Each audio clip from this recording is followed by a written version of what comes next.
Hi everyone, and welcome to episode 55 of the Medieval Podcast. I'm Danièle Sobalski, also known as the 5-Minute Medievalist. This week's episode is brought to you by Podcorn, a new online marketplace where podcasters and sponsors can connect to bring the best of both worlds to you, the listener. Sponsors upload information about themselves, who they are, what they care about, and what they offer. And podcasters do the same, using the list feature to see what's out there and to find the best fit. Podcorn makes it possible for both sponsors and podcasters to collaborate and come up with content that works for everybody, especially you, so that you get the information that you can use. I like it because it gives me freedom, creativity, and flexibility, so I don't have to rely on ads that just don't work for us. So thanks, Podcorn, for sponsoring today's journey into the medieval world. To find out more about Podcorn and how it works, check out podcorn.com. I've noticed in professional media and on social media that a lot of people are making comparisons between COVID-19 and the Black Death. Being your friendly neighborhood medieval podcaster, I figured it was time to address this and separate the fact from the fiction. So I called on my friend and a familiar voice to you, Dr. Winston Black. As you may remember from episode 41, Winston is a scholar of medieval medicine and he's done extensive research on the Black Death. He's also the author of The Middle Ages, Facts and Fictions, and Medicine and Healing in the Pre-Modern West, A History in Documents, a collection of medical sources from the ancient and medieval worlds, which is what we mainly talked about for episode 41. Winston and I caught up via Skype last week to talk about the Black Death and COVID-19, what's different about them, and what we can learn today from looking back on the biggest pandemic in human history. Well, thanks, Winston. This is the time to talk about the Black Death, so let's talk about the Black Death. Thanks for coming on. You're welcome. It's good to be with you again. Yeah, it's good to see you. You are my first repeat guest, and these are not the circumstances I was hoping for, but Absolutely, yeah. It's good to see you. Okay, so let's just start at the beginning. What was the Black Death like? Just broad strokes, and then we'll get into it more deeply in a minute. Alrighty. The Black Death was the worst episode of the disease we know as plague. And plague is not just any epidemic disease, but it's the disease in humans caused by the bacillus, the bacterium, Yersinia pestis. And when we refer to the Black Death, some people use it to refer to any plague, but historians use it especially for the pandemic of plague, often dated about 1347 to 1353 in Europe, Middle East, North Africa, that killed 50 million people or more in the later Middle Ages. So yeah, when we're talking about the Black Death, it's that specific event of plague. Yes. So the Black Death, and you're mentioning this being a specific event, not just because, not every plague is the Black Death, but the plague, Yersinia pestis, that came back again and again for several hundred years, right? Exactly, yeah. So people often imagine that the Black Death was just a one-off medieval phenomenon, but plague has been with us, humanity, probably for over 5,000 years now. DNA evidence is now showing that. But historians usually divide the history of plague up into three pandemics, first, second, and third, neatly labeled, in the 6th century AD, the 14th century AD, and the 19th and 20th centuries. But like you point out, we do want to remember that even though these were the worst episodes of plague, there probably were outbreaks between those, and we still have plague in the world today. That's important to note. We still have plague in the world today. There are certain hotspots, including in Asia and also in the United States, there's plague. But why don't we need to be afraid of it today? Yeah, that's a good thing for students and listeners to remember, that worry about other diseases like the coronavirus more. Plague can be treated readily with standard antibiotics. 5 to 10 people get it every year still in the United States, and many more in Central Africa and especially the island nation of Madagascar. But I should bring up one concern, especially in Madagascar, is that there seems to be a new strain of antibiotic resistant plague. So that's of significant concern. Yeah, that's something to keep an eye on. But for most of us in most places, if you ever did come in contact with this bacteria, you could kill it with antibiotics. So that's the takeaway. Yeah. Don't be Don't be- terrified of plague. exactly. Okay. And that is a big difference. I think we're going to be talking about the difference between this and coronavirus kind of over the course. And a huge difference, as you say, is that coronavirus is virus Yes. and plague is bacteria. And that's huge. That's a huge difference in how you treat it, isn't it? Yes, definitely. For one, antibiotics are used almost entirely for bacterial infections and diseases. And a bacterium, as a single cell organism, they do change over time, but they change a lot more slowly than viruses. People are generally familiar with how much the standard influenza virus changes every year. Viruses, as little packets of DNA, are just mutating constantly, and that's one of the things that makes them so difficult to fight and to develop a vaccine for.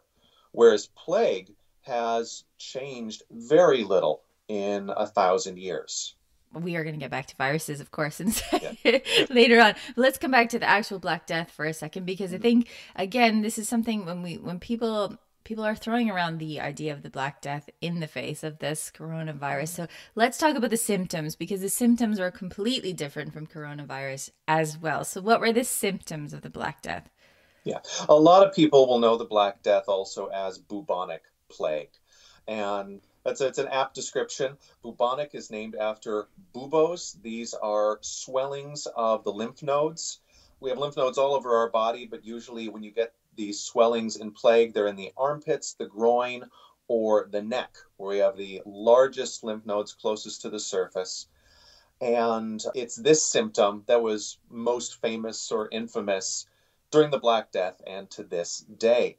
But again, for your listeners, if you get plague and you can't get a cure, that's actually the variety of plague you want to get. It still has somewhere in the range of a 60% mortality rate if you get bubonic plague, but you have a chance.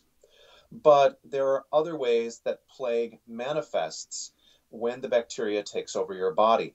You can get pneumonic plague, whereas the name suggests it's in your lungs, and it can then be spread readily, like other pneumonias, by coughing through spit and phlegm. And that is almost a certain death sentence. And people who get pneumonic plague will often die in just a day or two, as opposed to 5 to 7 days with bubonic plague.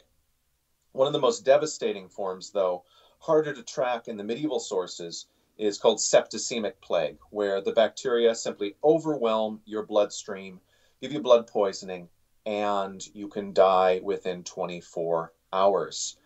Recent research has shown there probably are other forms of plague. You can get it in the gastrointestinal tract, even in the skin.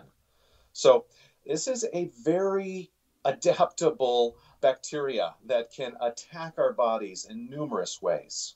Yes. And when we talk about that huge mortality rate during that period of about 1347 to 1351, this was a combination of different types of plague at the same time. So I think people are always talking about the Black Death was just flea bites, but the reason that was overwhelming the population is because it took these different forms, wasn't it?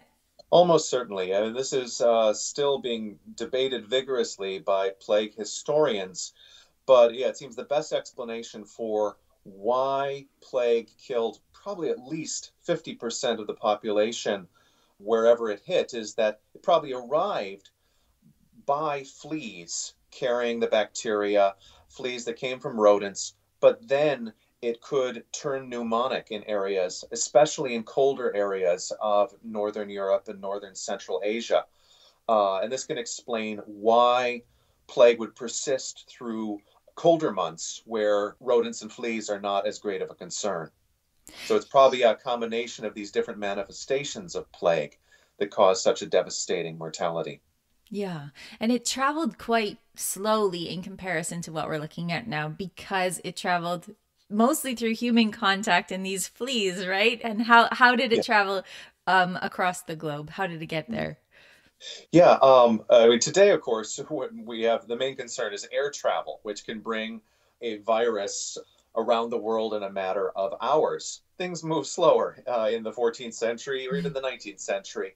It seems that one of the primary ways that plague moved, we think across Eurasia from Central Asia, well, actually into China and then into the Middle East and Europe, is on the trade routes. Trading caravans with furs and grain are a perfect little mobile home for small rodents and especially fleas, which can survive a very long time without food or snacking on the merchants and their animals.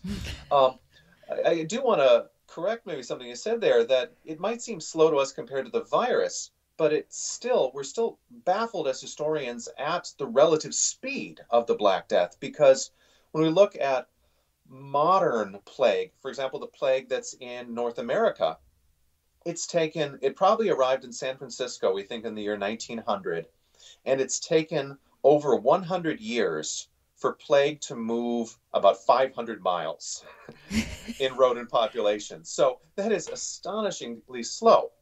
But then by comparison, we look at the Black Death, and it moved through all of Western Eurasia and North Africa in 4 years. So it's again a point that historians and microbiologists are trying to figure out what was different then, and we still don't have quite the answers for that. No, that's a really good point because you're right in terms of things were a lot slower, and that is a really fast pace for something to spread across the globe. And I remember looking into this years ago, and it's probably not a coincidence that there were some weird weather patterns before this that seems to have disrupted the rodents' homes. Is that right? Yes, definitely. And that's one of the aspects of plague that I personally am most concerned about. I'm not too worried about getting plague, but a revival of plague could be based, as you say, on climate change. Because when we look at the pandemics, plague appears in the Middle East, at least in the historical record, the first pandemic around the year 540. And we know that the 530s saw some of the most dramatic climate changes of the last 2,000 years. And likewise, the Black Death came on the heels of 20 or so years of dramatically worsening climate in Europe and Asia. So, the question is, are the current huge changes in climate going to also affect, as you say, it seems to be, how do they affect the rodent populations where the plague bacteria is sitting for long periods of time?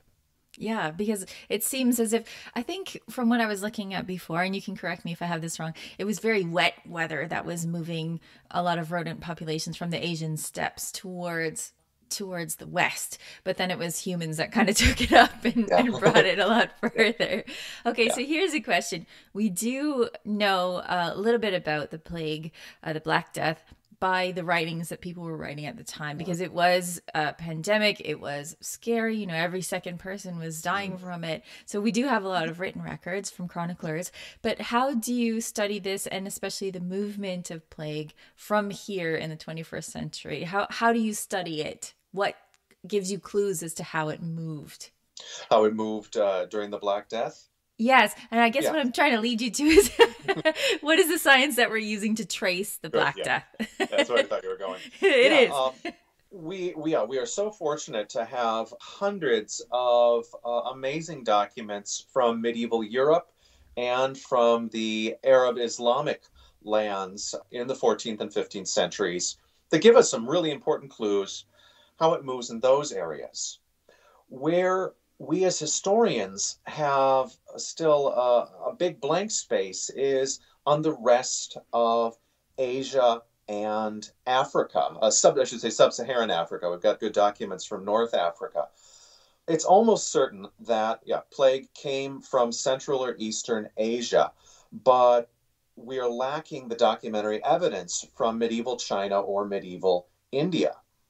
So, what we can, as historians, use now is the genetic data. And this is really the product of a revolution in genetics as well as in history in the last 10 to 12 years, where scientists are now able to source what we call aDNA, ancient DNA.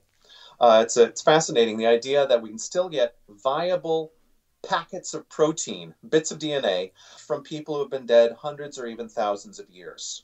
And usually this DNA comes from inside the teeth of victims of past disease, because even after centuries, a tooth is this perfect little capsule that can still contain some soft tissue and blood that may contain signs of what the person suffered from or died from.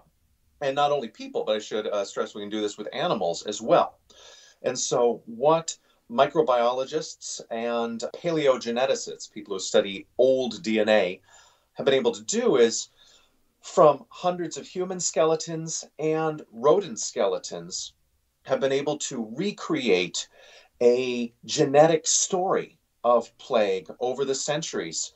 And one of the biggest discoveries of just the last few years is an identification in Central Asia. It's on what's now the modern border of Kyrgyzstan and China, sort of a hot spot of plague, probably about 100 years before the Black Death, somewhere around 1250. Here's where my knowledge of the science runs out, I'll admit. But I like the term they use, the authors who publish this. They call it a big bang in the plague DNA. It's when it looks like a population of rodents that had plague, the DNA of plague splits off into 4 different families. And one of the main explanations for that is there's a major disturbance of the rodent populations, probably marmots rather than the famous rats, caused by climate maybe, caused by Mongols, caused by traders moving through the area. We don't have the documents to prove it, but we now have the DNA that shows somewhere 50 to 100 years before the Black Death, there's a major genetic movement in plague. And then we can start mapping the evolution of the plague bacteria across all of Eurasia. And we can sort of fill in the backstory and start to show how it's moving, even when we don't have documentary evidence. Yeah, and I think that's fascinating. You can, for the people who are, stuck at home, they can look for this on the internet, but you can see these plague trees and see how they move across a map, and how this strand of DNA is going here and this strand of DNA is going there. And it's really amazing. And it's mostly, as you say, through teeth, which is great. Yeah. Yeah, I had the great fortune of visiting the Museum of London, where they have large number of skeletons from throughout London's history, including skeletons of victims of the Black Death. And you get to see their bodies, and there's nothing on them that says they died of plague. This plague kills you so quickly. But it's from these sort of skeletons where they take usually just one tooth, because these are precious. You can use it, and are able to source the DNA from these ancient bodies. Yeah, that's amazing. And I think that all of this work that's being done on the Black Death especially is teaching us a lot about how pandemics work, which I think is amazing. I'll get back to talking with Winston in just a second, but first, hello to the people who are listening on the Stitcher app. Stitcher is a free app made just for podcasts, so it's got all the podcasts you could ever want, including this one. But here's the thing. It turns out that you can get an even better experience out of Stitcher with Stitcher Premium. This is a service that gets you exclusive content, including bonus episodes of those podcasts that you love, archives, and early access to new releases for just $4.99 per month. So if you love podcasts, there's even more to love. And guess what? You can try it for free for a whole month. So just go to Stitcher.com/premium and put in our very own code at the checkout, which is, of course, the word medieval. That's the North American spelling, by the way, not the English spelling. MEDIEVAL. Enjoy your free month on us. And now, let's find out more about the Black Death. Okay, so let's get to some of the things that I know will really wind you up. So we're going to go there. Let's start with, what were some of the remedies that people used? Because I think the idea that we have of the Black Death tends to be just the flagellants, right? Walking around whipping themselves in order to please God. But they actually did have remedies that they tried. So what kind of things did they try? Sure, yeah, you bring up a good point there. The popular modern view of the Black Death is that people gave up and performed only the most ridiculous rituals, of whipping themselves or tragically persecuting and killing communities of Jews who were blamed for the plague. And both of those happened, but they were minority cases compared to, what most people did. Your average later medieval European Christian or the Muslims of the Middle East would turn really to their standard religion and to the standard medicine of the day. So pray, you always have to pray. Yes, I mean, just start there. You got to start there. But then it is perfectly acceptable in medieval Europe to then go to your physician, your apothecary, or if you can read a pamphlet that is being published in the day. Standard remedies usually took the form of herbs or spices or drinks that were believed to either strengthen your body or to block the poisonous air. Now, remember, they don't understand germs. The germs wouldn't be really understood until the 1880s or 1890s. But they're not fools. They can see that this is spreading rapidly through communities, and they attributed it to a poisoning of the air that they called miasma. And so they asked themselves, well, what can we do to purify the air, cut the air, or stop this bad air from entering our lungs, our skin, our eyes? So they often would turn to very strong smells or strong flavors. Vinegar is used a lot. And it's one of my favorites. Modern studies have pointed out that vinegar is mildly antibiotic. This could actually have protected them a little. Burning really stinky things like wormwood, the main ingredient for absinthe, or if you're wealthy, you get very powerful perfumes, especially expensive perfumes like ambergris. Listeners might are not familiar with this. This is an intestinal secretion of sperm whales, mostly in the Indian Ocean, that they barf up, and it washes to the shores, mostly the Indian Ocean. But it's still used in perfumes to this day. It's an incredibly pungent smell. So whether you're poor or wealthy, there are a lot of remedies that usually take the form of covering your nose, cover your face with something strong smelling to stop that miasma from entering your body. On the other side of that, there's the idea if you want to just strengthen yourself, improve your humors, especially create good blood in your body.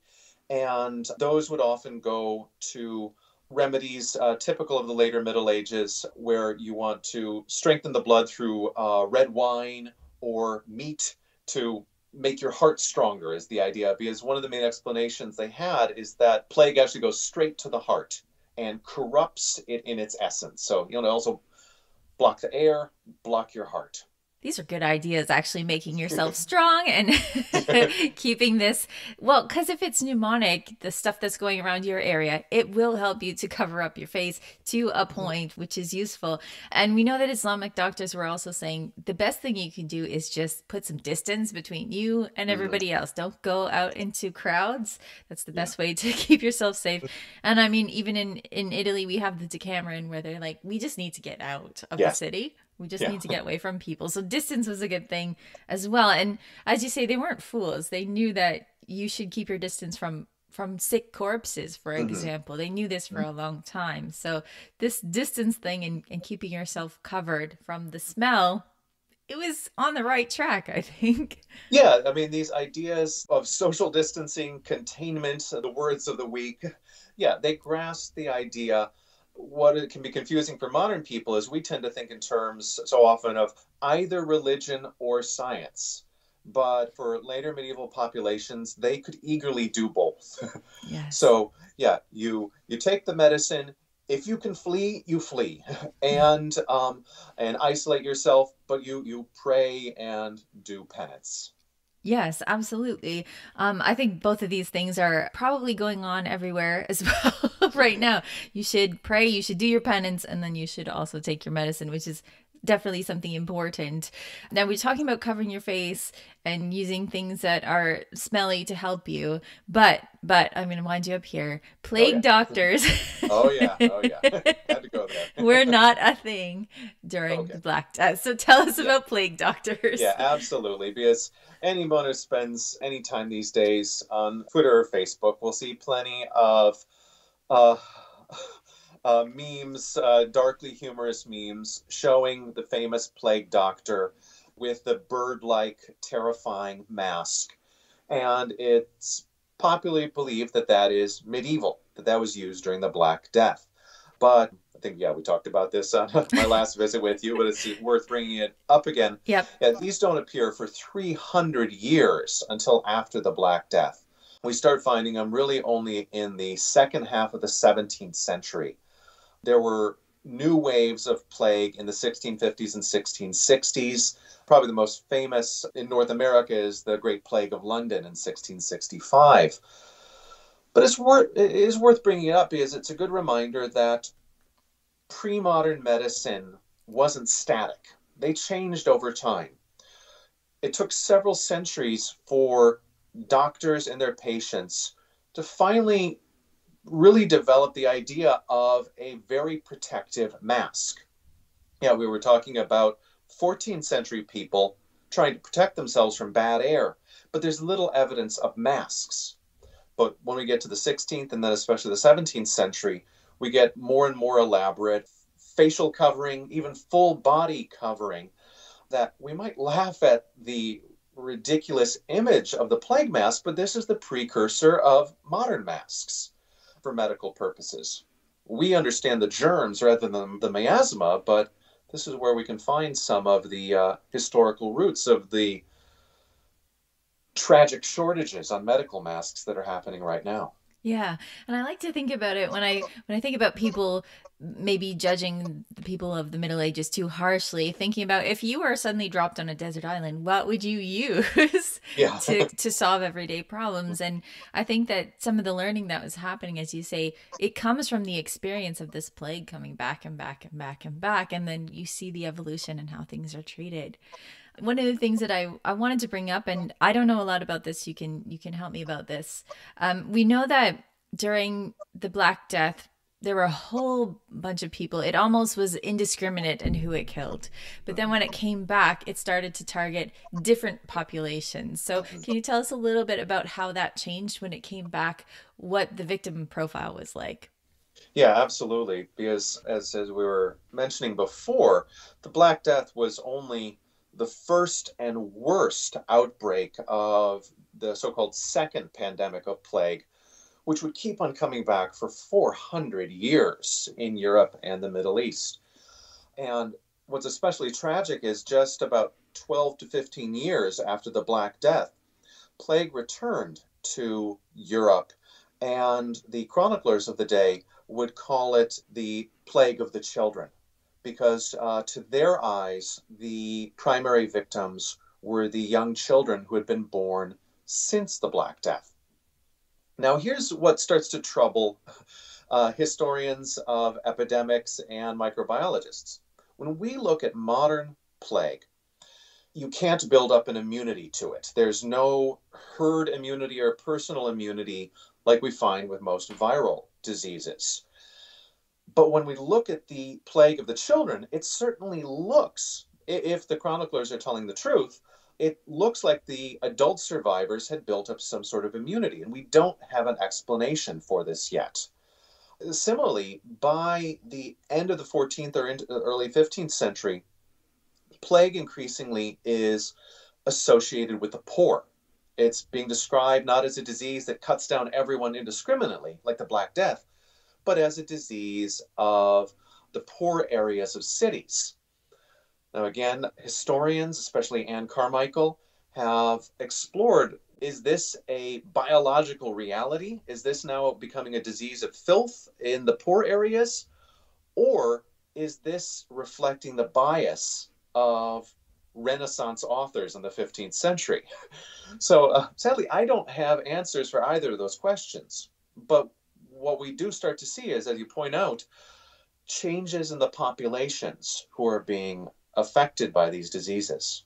Yeah. Do you think that this is, I mean, it may be unfair to ask for predictions, but people are already talking about this in terms of coronavirus, where right now it looks as if it's the elderly populations, the people who have trouble with immunity right now, in general, those are the people that are most at risk. Mhm. But this, as you say, is a virus, could continue to change. Do you think that the victim profile might change if this continues or comes around, considering what you know about past Yeah, diseases? And yeah, that's all I'm going to pin you down to. yeah. Yeah, with the caveat that, yeah, I am not a physician or a biologist, but this I find this striking because it was just this morning, saw a headline about how in the United States, a much greater percentage of people hospitalized with confirmed novel coronavirus are young adults, the people who were not getting it elsewhere in the world. And I'm just going to hazard a guess here. I think this is college students who have been away on spring break.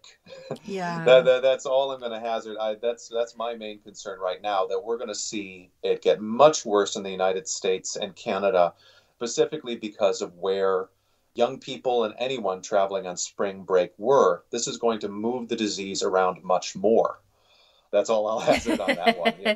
That is fair. That is fair. And it seems from what I've read in the news right now that doctors are predicting that it won't be too affected by weather patterns, that we are going to need to keep being aware and keep our distance even through the summer. It's not quite like influenza and how it spreads, from what I understand. Yeah, I think we can usually depend on the usual influenza A virus petering out in springtime, but we're already seeing in places where it is currently summer, Brazil and Australia, they're having just the same rates of infection as cold places like us up here in Canada. Yeah, so we've seen Yeah.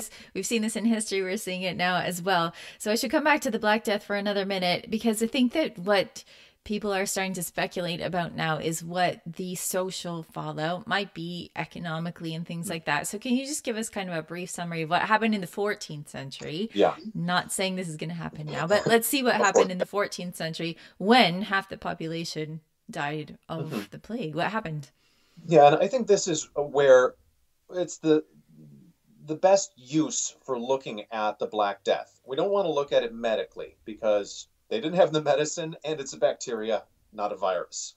But where its value lies is we can see what humanity does in the face of half of the population dying, or more, possibly in some areas. And here's where we see the amazing resilience of medieval people. Too many people who have studied Black Death just cursorily tend to read just Boccaccio. You mentioned Boccaccio, and he provides one of the most famous portraits of a society in complete collapse. He describes everyone, mothers and fathers abandoning children, children abandoning their parents, no one going to church anymore. Yes, that did happen some places briefly. But what is so astonishing about medieval people, and they're a heck of a lot tougher than us. We are such modern wimps. Um, if you ignore the literature, if you ignore Boccaccio and Petrarch, who are doomsayers, and you look at the archives, if you look at the business as usual documents, you'll see that yes, things did stop for 6 to 10 months. But then business started up as usual. People start making business agreements. We start seeing marriage contracts again. And this is especially useful in Italy, one of the most literate areas in Europe in the 14th century, with great document survival. We see people pick up the pieces.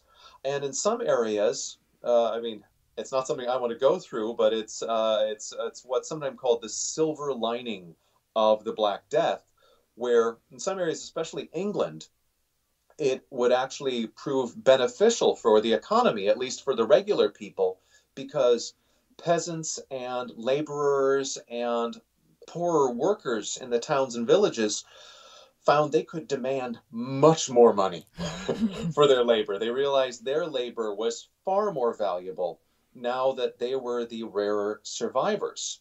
Now, I should put a caveat on that. Too often you see people extrapolate the English case to the rest of the Middle Ages. But that really was just England. We find in other areas in Southern Europe and Egypt, in Mamluk Egypt, the reverse happened. The surviving poor workers and slaves, their lives were much worse after the Black Death. So we want to be careful here. But I guess the big takeaway is that people picked up the pieces. And by the end of the 14th century, even though plagues were recurring every 15 to 20 years, none of them were as devastating as the Black Death. And the medieval world learned to live with plague and developed systems for isolating, for containing, for building quarantine. Mind you, they didn't really work, but it provided a sense of security in the face of recurring epidemic disease. Yeah, I mean, I often say that the 14th century is my favorite century, and it sounds wildly bizarre because there's famine and there's war and there's plague. But the reason for that is I see such humanity in it. I mean, we do see, I think there was a recent burial plot that was found in England where it seems it was a Black Death cemetery and that everyone was buried at the same time, but they're buried so carefully. And when you think about these survivors not knowing if it's going to hit them next, very carefully placing the bodies of their community in a mass grave. That kind of humanity is what speaks to me about this century. And as you say, they were very resilient and they picked their pieces back up. Again, I wouldn't want to live there, but yes. I see the beauty of this coming out in the reactions of people to this. It's not all, as you say, Boccaccio. Yeah. Okay, so it's worth doing kind of a recap. The similarities and differences between the Black Death and coronavirus, because we do see it in media outlets everywhere. It's the Black Death, it's coming back again. There are very few similarities between them. And the ones I could pick out were that it is a pandemic initiated in animals. Oh, and xenophobia. As you say, during the Black Death, Jews were targeted as being a cause, and it was devastating in Europe. And right now we have xenophobic stuff happening as well. Did you want to make any comments on that, or? No, I think we should briefly address it because, of course, we're seeing a typical bad human reaction where in the face of a disaster, we seek to blame people. And we're seeing tragic cases of Chinese people or people just broadly from East Asia being I've seen cases from England of people being attacked for wearing a face mask or attacked for not wearing a face mask. Mm-hmm. Or we see, unfortunately, the United States government typically referring to it as the Chinese flu or the Wuhan virus, rather than COVID or novel coronavirus. So there's this tendency, medieval or modern, to find someone to blame. It, of course, is much worse in the case of the Black Death, where, again, hard to get exact numbers, but it seems in the range of several thousand Jews were falsely accused of spreading plague through poison, put on trumped-up trials, and put to death. Just horrific. And it was not everybody reacted that way in the Black Death, but we have to remember it was part of the painful reality. Yeah, absolutely. And we do not want to repeat that. It's a natural phenomenon. It is not anybody's fault. And we have no right to blame anyone for this. So yes, that's definitely one of the worst things I think to happen in the Black Death is not necessarily even the death count, but how people reacted badly to it as well.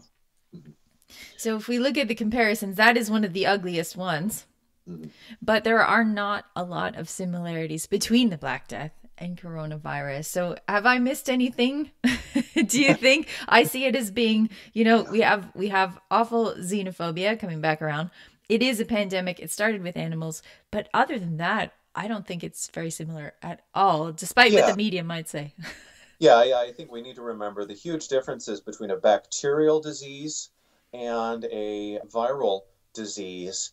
And keep in mind that while I think we are rightly worrying but not panicking about this current pandemic, I think what is the mortality rate is, 3 to 4% among those who actually catch it. Still tragic, but that is microscopic compared to 40 to 60% of all society dying. So we're talking here, so today's global death rate is about 8,500, as opposed to, I think you'll often see numbers trotted out about the Black Death, 200 million. I don't know if it's that high, but I think we can certainly say at least 75 million.